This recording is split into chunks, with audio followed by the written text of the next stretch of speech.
Avec Thierry Vircoulon, professeur et chercheur à l'IFRI. En Syrie, la trêve votée hier aux Nations Unies est loin d'être respectée. Les forces du régime et les rebelles s'opposent ce dimanche dans de violents combats en périphérie de la Ghouta assiégée. Paris et Berlin appellent Moscou à faire pression sur Damas pour un cessez-le-feu immédiat. Et puis la flamme olympique s'est éteinte à Pyeongchang. Les JO se sont achevés en beauté avec une superbe cérémonie de clôture. La Norvège sort grand vainqueur de la compétition avec 29 médailles dont 14 en or, suivies de l'Allemagne et du Canada. Voilà pour les titres, soyez les bienvenus sur France 24. C'était une nouvelle journée de mobilisation en République démocratique du Congo. À travers le pays, de nombreux Congolais ont bravé l'interdiction de manifester et ont répondu à l'appel du comité laïque de coordination. Ils ont tenté de se rassembler pour dénoncer le maintien au pouvoir de Joseph Kabila, mais les forces de l'ordre étaient massivement déployées. Une personne a été tuée par balle. Le gouvernement indique de son côté n'avoir utilisé que des gaz lacrymogènes et des balles en caoutchouc. On en parle avec vous, Thierry Vircoulon. Bonjour, vous êtes chercheur. Bonjour, vous êtes un chercheur associé au programme Afrique subsaharienne à l'IFRI et professeur à Sciences Po Paris. On le voit, le divorce semble consommé entre l'Église catholique et le pouvoir. Qui peut encore jouer le rôle de médiateur dans la crise politique en République démocratique du Congo ? Il n'y a plus de médiateurs dans la crise congolaise et c'est pour ça que on voit une intensification de la confrontation entre la population et le régime. Il est clair que l'Église catholique, qui avait été le dernier médiateur à la fin de 2016, maintenant n'est plus ni dans une position pour le faire, ni prête à le faire. Et par conséquent, on assiste à une escalade dans cette confrontation entre le régime et la population qui a bien compris qu'il n'y aurait pas d'élection en République démocratique du Congo. Justement, cette échéance de décembre ne sera pas tenable ? Non seulement elle est pas tenable, mais elle n'est surtout absolument pas crédible.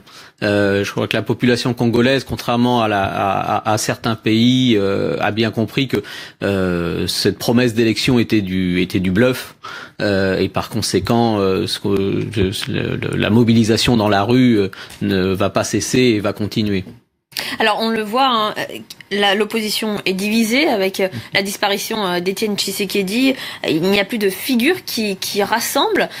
Quelle est la stratégie du pouvoir ? On parle notamment de l'organisation d'un référendum pour ou contre le maintien au pouvoir de Joseph Kabila.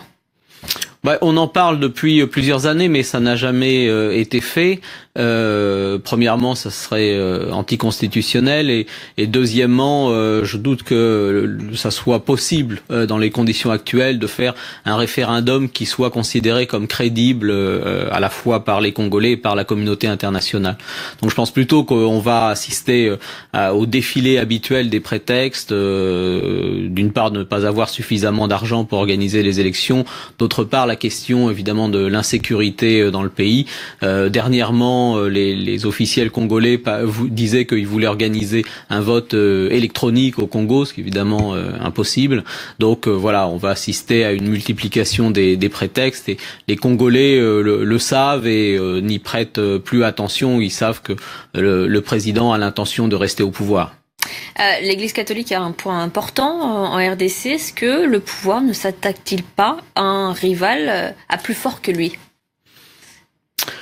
L'Église catholique et d'autres églises sont des acteurs politiques importants qui ont une grande influence sur l'opinion publique congolaise, mais je crois que ce qui se passe actuellement, c'est que l'Église catholique remplace de fait une opposition qui est très largement défaillante.